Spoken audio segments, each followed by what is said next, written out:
Goedemiddag en welkom bij Joet. Sinds de haatvertochten in de zaak Smedema is Joet 3 in celstrafweerske van een jellier onder betingst. De justitie had een 20-jarige damworster, 4 april in Club Q, red maar Smedema de fatale klappenjoen. Sinds de oren 4 vertochten waren legere celstraffen en werkstraffen eerske. Justitie wil geweld in discotheken het aanpakken. Het lijkt erop alsof de jongeren van tegenwoordig zonder nadenken en zonder enige terughoudendheid fors geweld niet schromen. Dergelijk gedrag is voor de maatschappij absoluut onaanvaardbaar en wordt niet meer getolereerd. Dit alles rechtvaardigt dan ook een forse strafeis.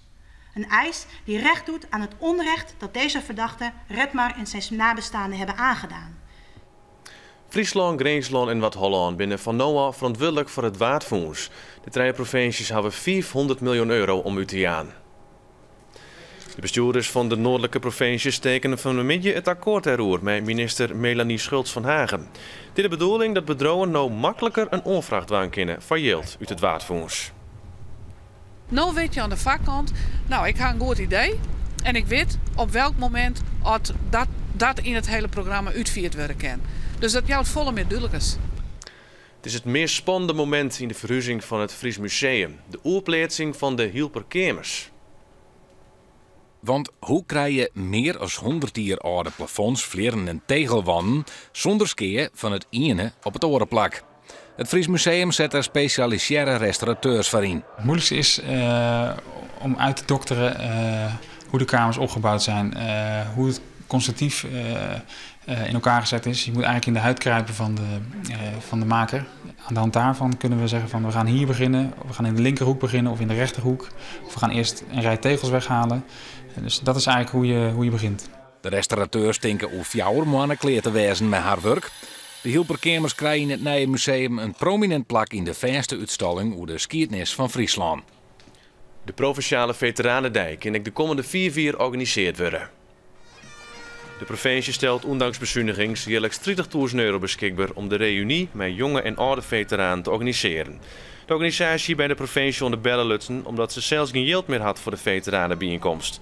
Takomier wordt de Friese Veteranendij alweer voor de 5e keer houden. Het Natuurmuseum in Ljouwert had toch het minderwaar een topsimmerhoorn. Daar had duizenden bezoekers meer west die vergelijk met orensimmers. Wat maait hier het museum alle soort mensen binnenhellen met een grote dinosaurusuitstalling. De directie verwachtte dat 2011 het beste jaar wordt in het 24-jarig bestaan van het museum. Er komt een grote reorganisatie bij Omroep Friesland. Het gevolg is dat er de komende 3 jaar 20 banen verlengd gaan. De maatregels binnen noodzakelijk omdat de omroep alle jaren structureel minder geld krijgt. Zo rent het subsidieyield van de provincie bot weerom en nemen de personeelskosten correct aan. Het tekort rent op rond zo'n 1 miljoen euro in 2014. En dus moet er al op korte termijn ingrepen worden. Vliedenier hebben we ook een behoorlijke bezuiniging getroffen. En dat hebben we nog voornamelijk met freelancers en tijdelijke krachten oplossen kunnen. Nou, dat slaagt nou net meer. Dus we moeten ook naar het verste personeel zien. En ja, in principe kan iedereen steeds maar langskomen en we dat bezien. Koster jouwt met klam aan dat bezocht wordt om de totale programmering van Omroep Friesland zo volle mogelijk overeind te houden. Verder is er de komende tijd in landelijk verband hoe is om de omroep met de andere regionale stuurders in een nieuw omroepbestel onder te brengen op Nederland 3. Dat zou een grote kostenbesparing opleveren. Beginnen deze plannen terug, dan houdt Omroep Friesland wel zijn zelfstandigheid, maar verliest het de eigen televisiestuurder. Bij Revalidatie Friesland in Dokkum is Joet een oefentuin openen. Patiënten die kunnen hier oefenen met zaken die ze in de dijstig leven zien komen. Want wat moet je als je in een scootmobiel zitten en een stoepbranden zien komen? En wil een helling of brecht je eens wel met een rollator? En nu, hoe pak je dit aan?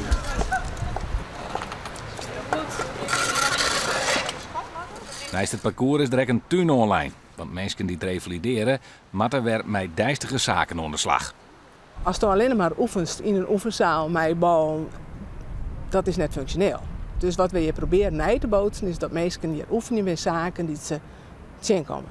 En dat kan gas wezen, dat kan grind wezen en tuin en van alles. En we sluiten al met het waar. Junne vannacht is er in het water- en kustgebied nog kans op buien. En daarbij kan ik tongers zitten. Morgen wordt een droge dag met zinnen en temperaturen om de 17 graden heen. En er zit een noordenwind die matig ontkrachtig is. En ontzag weer het Frieske Nijs in het kwad. Om 6 uur is er weer een nijjoerd. Nog een goeie dag verder.